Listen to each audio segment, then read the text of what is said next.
ನಮ್ಮ ರಾಜ್ಯಾಧ್ಯಕ್ಷರಾಗಿರೋಂಥ ಕೋಡಳ್ಳಿ ಚಂದ್ರಶೇಖರ್ ಅವರು ಅಷ್ಟೇ ಹೇಳಿದ್ರು, ಗೊಬ್ಬರದ ಸಮಸ್ಯೆ ಬರುತ್ತೆ, ರೈತರು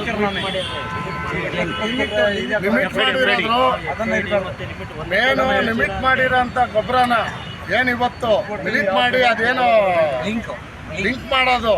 ಈ ಲಿಂಕ್ ಮಾಡಿದ್ರೆ ಅರ್ಧ ಎಕರೆ, ಮುಕ್ಕಾಲು ಎಕರೆ, 10 ಕುಂಟೆ 5 ಕುಂಟೆ ಇರೋರು ಇವತ್ತು ಸಂಬಾರ್ ಸೊಪ್ಪಿಂದ ಹಿಡ್ದು, ಪುದೀನಿಂದ ಹಿಡ್ದು, ಸಂಬಾರ್ ಸೊಪ್ಪಿಂದ ಹಿಡ್ದು ತರಕಾರಿ ಬೆಳೆಯೋರು ಇಲ್ಲೇ ನಮ್ಮ ಪಕ್ಕ ಶೆಟ್ಟಹಳ್ಳಿ ಅಂತ ಒಂದು ಊರಿದೆ. ಅಲ್ಲಿ ಇರೋರು ಎಲ್ಲರಿಗೂ 3 ಕುಂಟೆ 4 ಕುಂಟೆ 5 ಕುಂಟೆ ಜಮೀನು. ಅವ್ರು ಏನು ಬೆಳೀತಾರೆ ಅಂದರೆ, ಬೆಳಿಗ್ಗೆ ಆದರೆ ಪುದೀನ, ಸಂಬಾರ್ ಸೊಪ್ಪು, ಬೇಕಾದಂಥ ಸೊಪ್ಪುಗಳನ್ನ ಹಾಸನ ಜಿಲ್ಲೆಯಲ್ಲಿ ಅತಿ ಹೆಚ್ಚು ಸೊಪ್ಪನ್ನ ಬೆಳೆಯಂಥವ್ರು. ಇವತ್ತು ಅವ್ರಿಗೆ ಸೊಪ್ಪು ಬೆಳೆಯೋಕ್ಕೆ ಗೊಬ್ಬರ ಸಿಗ್ತಾಯಿಲ್ಲ, ಈರಿ ಸಿಗ್ತಾಯಿಲ್ಲ. ಆ ಕಾರಣದಿಂದ ಇವ್ರು ಮಾಡಿರೋಂಥ ಕಚಡ ಕೆಲಸ ಏನಂದರೆ, 1 ಎಕರೆಯಲ್ಲಿ 1 ಚೀಲ ಒಂದು ಪಾಣಿ ಬಂದರೆ ಅದು ತಮ್ಮೇನಾರ ಬಂದಿಲ್ಲ ಅಂದರೆ ಅದು ಇಲ್ಲ ಅವ್ರಿಗೆ ಗೊಬ್ಬರ. ಈ ರೀತಿ ಮಾಡಿ ಗಬ್ಬೆಬ್ರೆಸರಂಥ ಕೆಲಸ ಮಾಡಿದ್ದಾರೆ. ನಮಗೆ ರಾಜ್ಯಾಧ್ಯಕ್ಷರು ಕೋಡಳ್ಳಿ ಚಂದ್ರಶೇಖರ್ ಅವರು ಯಾವಾಗ ಈ ವಾರ ಸ್ಟಾರ್ಟ್ ಆಯಿತು, ಆ ಟೈಮಲ್ಲೇ ಕೇಂದ್ರ ಸರ್ಕಾರ, ರಾಜ್ಯ ಸರ್ಕಾರ ಇದ್ರ ಬಗ್ಗೆ ಗೊಬ್ಬರದ ಸಮಸ್ಯೆ ಬರೋಕ್ಕಿಂತ ಮುಂಚೆ ನಮಗೆ ರೈತರನ್ನು ಬೆಳೆಯೋದು ಅಪರೂಪಕ್ಕೆ, ಆ ಬೆಳೆಗೋಸ್ಕರ ಇವರಿಗೆ ತೊಂದರೆ ಆಗಬಾರ್ದು, ಈ ಗೊಬ್ಬರನ ಯಾವುದೇ ಕಾರಣಕ್ಕೂ ಎಲ್ಲ ರೈತರಿಗೆ ತಲುಪಂಗೆ ಮಾಡಬೇಕು ಅಂತ ಹೇಳಿದ್ದಕ್ಕೆ ಮುಂದೆಯಿಂದ ಅಂತ ಸಿದ್ದರಾಮಯ್ಯ ಸರ್ಕಾರದಲ್ಲಿ ಹೇಳಿ ಪ್ರತಿಯೊಬ್ಬರನ್ನ ಸರ್ಕಾರ ಗಮನಕ್ಕೆ ತಂದು ಇವತ್ತು ಹೇಳಿದ್ರು.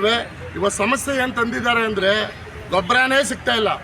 ಎಲ್ಲರೂ ಚೀಲ ಮಾಡವಡಿ ಅಂಗಡಿಗಳಲ್ಲಿ ಎಲ್ಲರದು ಅವ್ರ ಒಡವೆ ಚಿನ್ನ ಅಡ ಇಟ್ಟು ಬೀಜ ತಗೊಬಂದು ಮನೇಲಿ ಇಟ್ಕೊಂಡು ಪೂಜೆ ಮಾಡ್ತಾವ್ರೆ. ಆದರೆ ಗೊಬ್ಬರ ಸಿಗ್ತಾಯಿಲ್ಲ. ಬ್ಯಾಂಕಲ್ಲಿ ನೋಡಿದ್ರೆ ನೋಟಿಸ್ ಕಳಿಸ್ತೀರಾ, ಸಾಲನ ನೀವು ಕಟ್ಟಲೇಬೇಕು, ಇಲ್ಲಾಂದರೆ ನಿಮ್ಮ ಬ್ಯಾಂಕಲ್ಲಿ ಹರಾಜು ಮಾಡ್ತೀವಿ ಅಂತ ಹೇಳ್ತೀರಾ. ಆದರೆ ನೀವು ಮಾಡ್ತಿರೋ ಕೆಲಸ ಅಂದರೆ ನಮ್ಮ ಸಾಲನೂ ಮನ್ನಾ ಮಾಡ್ಕೊಂಡಿದ್ದೀವಿ ನಾವು. ರೈತರ ಹತ್ರ ಯಾವುದೇ ಬ್ಯಾಂಕ್ನವ್ರು ಏನಾರು ಹೋದರೆ ಪಾಣಿ ಕೊಟ್ಟಿಗೆಯಲ್ಲಿ ಕಟ್ಟಾಕಿ ಅವ್ರನ್ನ ಇದು ಮಾಡಬೇಕಾಗುತ್ತೆ. ಸರ್ಕಾರ ಗಮನಕ್ಕಿದ್ದು ಇರಬೇಕು. ಯಾಕಂದರೆ ಗೊಬ್ಬರ ಕೊಡ್ತೀವಿ, ಕರೆಕ್ಟ್ ಟೈಮಿಗೆ ಅವ್ರಿಗೆ ಯೂರಿಯಾ ಗೊಬ್ಬರ ಎಲ್ಲ ಸಿಕ್ತಿದ್ರೆ ನಿಮ್ಮ ಸಾಲ ಯಾವನೂ ಬೇಕಾಯ್ತು, ಸಾಲ ತೀರಿಸ್ತಿದ್ರು. ಇವತ್ತು ಗೊಬ್ಬರನೂ ಇಲ್ಲ, ಸಾಲ ಕೊಟ್ಟಕ್ಕೆ ಏನೂ ಇಲ್ಲ ಮಾಡಾಕಿ ಇವತ್ತು ದಿವಾಳಿ ಹೆಸರು ಅಂತ ಕೆಲಸ ಮಾಡಿದ್ದಾರೆ ಕೇಂದ್ರ ಹಾಗೂ ರಾಜ್ಯ ಸರ್ಕಾರ. ಈ ಸರ್ಕಾರನ ಕೈಬಿಡಿ. ಇದರಲ್ಲಿ ಜಿಲ್ಲಾ ಅಧಿಕಾರಿಗಳವರು ಇದಕ್ಕೇನು ಉತ್ತರ ಹೇಳ್ತಾರೆ. ಯಾವ ಸಣ್ಣ ಪುಟ್ಟ ರೈತರು ಇದ್ದಾರೋ 20 ಕುಂಟೆ ಇರುತ್ತೆ, ಕೆಲವರಿಗೆ ರೈತನಿಗೆ 10 ಕುಂಟೆ ಜಮೀನು ಇರುತ್ತೆ. ಅವರು ದಿನ ಆಹಾರನ, ತರಕಾರಿ ಆಹಾರನ ಬೆಳೆಯೋಂಥವ್ರು ಇಡೀ ನಮಗೋಸ್ಕರ ಅವ್ರಿಗೋಸ್ಕರ ಅವ್ರು ಏನು ಬೆಳಪತ್ತಿರಲಿಲ್ಲ. ಇವತ್ತು ಹಾಸನ ಜಿಲ್ಲೆ ಜನತೆಗೆ, ರಾಜ್ಯದ ಜನತೆಗೇ ಇವತ್ತು ಅನ್ನ ಬೆಳ್ಕೊಡೋಂಥ ರೈತನಿಗೆ ಇವತ್ತು ತೊಂದರೆ ತಂದು ಕೊಟ್ಟಿದ್ದಾರೆ.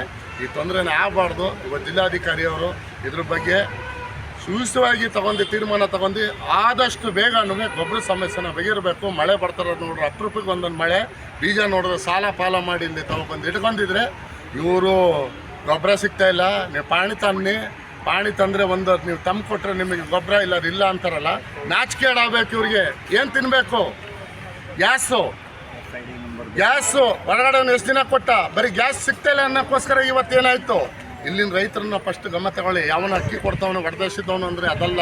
ಇಲ್ಲಿನ ರೈತರು ಏನು ಆಹಾರ ಬೆಳ್ಕೊಡ್ತಾರೋ ಆ ಆಹಾರನ್ನ, ರೈತರನ್ನ ಗೊಬ್ಬರನ ಸಬ್ಸಿಡಿಲಿ ಕೊಟ್ಟು ರೈತನ ಸಾಲನ್ನು ಚುಕ್ತಾ ಮಾಡಬೇಕು ಈ ಸರ್ಕಾರಗಳು. ಇಲ್ಲಾಂದರೆ ಇದು ದಿವಾಳಿ ಎದ್ದ ಅಂತ ಕೆಲಸನ ಮಾಡಿದ್ದಾರೆ ಇವತ್ತು ಸರ್ಕಾರ. ಯಾಕಂದ್ರೆ ನಾವು ರಾಜ್ಯ ಇರ್ಬೋದು, ಕೇಂದ್ರ ಸರ್ಕಾರ ಇರ್ಬೋದು, ರಾಜ್ಯ ಸರ್ಕಾರಕ್ಕೆ ಕೇಂದ್ರ ಸರ್ಕಾರಕ್ಕೆ ಬಿಡಿ, ಅವ್ರಿಗೆ ಏನು ಅನ್ನೋದೇ ಗೊತ್ತಿಲ್ಲ ಅವರಿಗೆ. ಆದರೆ ಈ ರಾಜ್ಯ ಸರ್ಕಾರನ ಅದೇ ಮುಂದೆ ಹರಿಸ್ಕೊಂಡು ಹೋಗ್ತಾರಂಥ ಸರ್ಕಾರಗಳು ಇವ್ರು ಯಾರೂ ರೈತರ ಪರವಾಗಿಲ್ಲ. ಇವತ್ತು ರೈತ ಚಳುವಳಿ ನಮ್ಮ ರಾಜ್ಯಾಧ್ಯಕ್ಷರ ನೇತೃತ್ವದಲ್ಲಿ ಎಲ್ಲ ಜಿಲ್ಲೆಗಳಲ್ಲೂ ಪ್ರತಿಭಟನೆ ಮಾಡ್ತಿದೆ. ನಮ್ಮ ರಾಜ್ಯಾಧ್ಯಕ್ಷರು ಕೋಡಳ್ಳಿ ಚಂದ್ರಶೇಖರ್ ಅವರು ನೇತೃತ್ವದಲ್ಲಿ ಎಲ್ಲ ಜಿಲ್ಲೆಯಲ್ಲೂ, ಎಲ್ಲ ರಾಜ್ಯದಲ್ಲಿ ಇವತ್ತು ಪ್ರತಿಭಟನೆ ನಡೀತೈತೆ. ಆದಷ್ಟು ಬೇಗ ಇದ್ರ ಗೊಬ್ಬರದ ಇದು ಮಾಡಿಕೊಟ್ಟು ನಮ್ಮನ್ನ ಚುಕ್ತ ಮಾಡಿಕೊಡ್ಬೇಕು. ಇಲ್ಲಾಂದರೆ ನಮ್ಮ ಸಾಲ ನಾವೇ ಮನ್ನಾ ಮಾಡ್ಕೊಂಡ್ವಿ.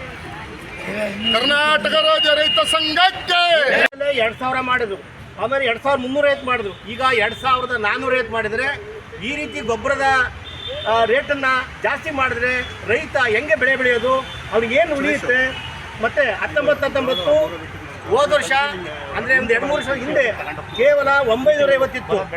ಇವತ್ತು 1700 ಮಾಡಿದರು, ಈಗ 1800 ಮಾಡಿದ್ದಾರೆ. ಮತ್ತು 15 ಅದು ಉಪಯುಕ್ತವಾದ ರೈತರಿಗೆ ಬೇಕಾದಂಥ ಗೊಬ್ಬರ 15 ಅದು ಕೇವಲ ಹೋದ ಒಂದು 2 ವರ್ಷ ಹಿಂದೆ ಕೇವಲ 1300 ಇತ್ತು. ಇವತ್ತು 2000 ಇದೆ, ಈಗ 2300 ಮಾಡಿದ್ದಾರೆ. ಹೀಗೆ ಪ್ರತಿಯೊಂದು ಗೊಬ್ಬರವನ್ನು ಜಾಸ್ತಿ ಮಾಡಿದ್ರೆ ರೈತ ಬೆಳೆಯಂಗೆ ಬೆಳೆಯೋದು. ಅವನಿಗೆ ಬೆಲೆ ಆ ಬೆಳೆದಂಥ ಬೆಳೆಗಳಿಗೆ ಬೆಲೆ ಇಲ್ಲ.